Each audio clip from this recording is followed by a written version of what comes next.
Okay, I swear I'm doing it wrong. This can't be right.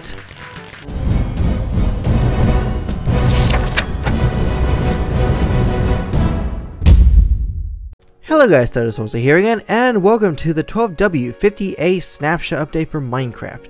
Now I do want to point out that this snapshot is going to be a tad later compared to the other ones. Real life stuff, you know, all that fun stuff. But I do want to point out that this snapshot I'm going to call the snapshot of mini mod updates or something of the sort, because actually 3 mods that are in the game are becoming into the vanilla because of this snapshot. And of course I do want to point out that 2 of them are mini mods. It's kind of crazy that they actually have ideas that were for mini mods added into the real game. But we should get started with this thing, and it shouldn't take too long because there's only like a few updates. But let's get started here by showing you guys the first thing, and you probably already saw it, and that is the ability to see what item you have in your inventory. As you see here, diamond pickaxe, shears, spawn villager, and so on and so forth. So if you have an item, you're just scrolling through it, it will show it in your inventory. Although that doesn't say butter. Anyway, so the other thing, as you see here, if I drop items, it's now 3D, which is a pretty cool feature. I believe this was a mod before. This was the other mod I was talking about. And now it's added into the real game. But every single time you drop it, as you see there's a 1. If you have 2, it stacks 2. And if it's going to stack 3, it needs around 15, or actually 16 exactly. And once you get 16, you see it 3 stacks. And then after anything afterwards is just going to be a stack of 4.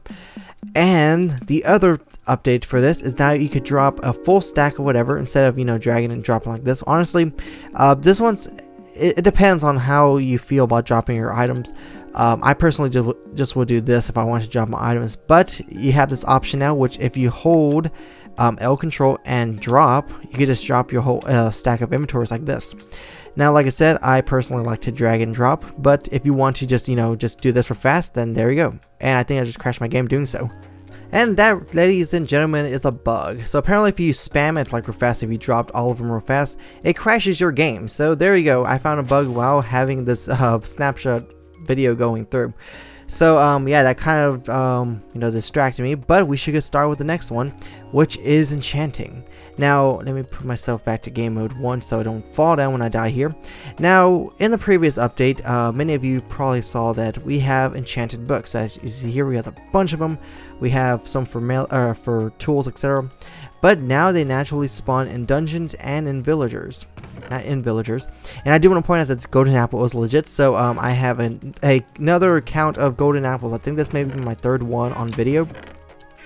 And if you want to see, this is the seed for it. That's a cornet. Check it out real fast. And there you go. So as you see here, we have an enchanted book of Unbreaking 2 legit inside this case. Yeah, get out of my face. I know I'm in your little area, but you get the point. So I'm going to go back up here to show you guys the other features of enchantments. Now, let's see, go over here. If I could go down, there we go. So in the previous update, I think I showed you guys that you could pretty much enchant anything. So if I put like a redstone dust here, have the enchanted book, I could get a redstone dust with Unbreaking 3 for some strange reason. But in this new update, if I go back over here, go back to the anvil, place the redstone back, and place the enchanted book, you can see I no longer could get it in survival mode. They did left it in there for creative mode just in case you're doing it for like maps or like cool little things, you know, like how Vex does his little super powerful paper cuts attack or something like that. So basically some of these things will work in survival mode only. I mean creative mode, wait. The stuff will only work in creative mode, but some of the stuff will actually work in survival mode. And this is the cool feature. For example, we can actually add Unbreaking 3 to any item that has durability. So something that couldn't have Unbreaking before, you know, like armor pieces, can now have Unbreaking effects. And this is legit, as in like, first of all, I need to get some levels here. Let me just go back to creative mode here just to show you guys. Put it here, and we could get the diamond chest plate that has protection 3 and unbreaking 3, and the unbreaking 3 will actually kick in if I'm taking X amount of damage. The effect of unbreaking 3, you know, like I think it's 1 out of 3 chance of not using a charge or a degrading stats or whatever you want to call it, and it will actually count for this weapon or this armor now. Okay, so in the last update, I showed you guys how to get cobwebs legit. Now, they did remove the, if I go back over here, and I think I get, do I have a soul touch in my inventory? Yes, I do.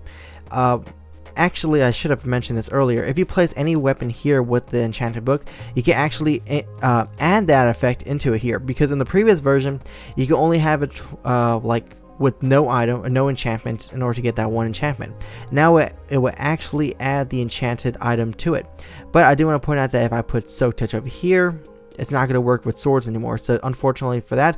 But Mojang has listened to the people, and they wanted to keep shears, or not shears, cobwebs, a still legit way to get it in the game, at least for survival mode at least. And as you see here, shears plus Soak Touch will actually give us a Soak Touch shear. So I already have one in my inventory here, and I could go over here and actually get some cobwebs. Ooh, that looks amazing as a 3D model right there. Look, they're stacking. It's amazing. But yeah, so that's pretty much the last. Oh wait, there's one more. I almost forgot about this. Okay, so it's called Thorn.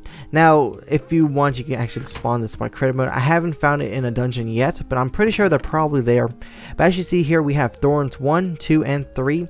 And I already have an armor piece somewhere that has at least a level 2. If not, I'm going to just make one fast. Oh yeah, Herp Derp is on me. And basically what this is, it is the mini mod of the recoil mod. If you ever saw that video on Machinima Realm, we made a mod a while ago that if a mob attacks, they will get some damage back to them if you have an armor piece on. Now I do want to point out that it only works on melee attacks compared to the version we made, which works on all attacks. So if I go over here with the little zombie, he attacks me, there's a chance that he'll actually he'll take some damage back. But it's not all the time. There we go. So he's going to take some damage, so it's not 100% guaranteed, but it's at least a little, you know, it's still nice to have that extra effect of, you know, recoil. So the last one, I believe, is just fireworks. Now this one's just a very simple one. I'm pretty sure I covered everything else on the enchanting part. So fireworks now have sound, which is a pretty cool thing. If I go over here, and also I want to point out that the actual fire rockets in the creative mode has been removed because technically they did nothing. So in order to make rockets or whatever you want to do, just put gunpowder, put the dye you want, so in this case lapis, put the little extra effects like glowstone will give the little twinkle, and then I did have a creeper face somewhere in here, but I don't think I have anymore. And also it will no longer accept random crap inside anymore, so if I just put random stuff hoping that will work, it will not work, unfortunately. So it has to be a gunpowder, dye, and then potentially a... Can I put redstone? No, I can't. Potentially a glitter effect, and then a shape if we want to add a mob head. So we just put this little thing back here, fireworks star, place the gunpowder here and the paper, and we get our little rocket here. Now watch this. Boom. Although I should have been in creative mode, I just wasted my rocket. We have sound. Yeah, we have sound. We have sound effects now that goes with the rocket, so that's amazing. Yes. Awesome. And I think they added a little glow effect. If you look at that very carefully, it actually... Yeah, I think it actually added a small little glow to it. Yeah, compared to the other one. So yeah, that's pretty much it. I know in the last one I didn't mention that. Everyone got mad and said, Seto, you forgot that you could add colors to the rockets. And I already mentioned that the wiki wasn't updated. Although now the wiki has been updated when I did this update, or this you know, snapshot review, because I'm doing this very late. But I hope you guys enjoyed this video, and hopefully you guys will respect the, you know, the time I put into making this video. And unfortunately, these villagers here didn't want to give me any what's it called, enchantment books. But yeah, that's pretty much it. So I hope you guys enjoyed this video, and if you did, it'd be awesome if you guys left a like, possibly a favorite. Let's aim for maybe 300 likes. That seems very reasonable, don't you guys think? And I hope you guys enjoyed this video, and if you're new to my channel, and don't forget to click that subscribe button for daily Minecraft videos and more Snapshot reviews in the future. Either way guys, I hope you guys enjoyed this video, and other than that, talk to you guys later. Goodbye.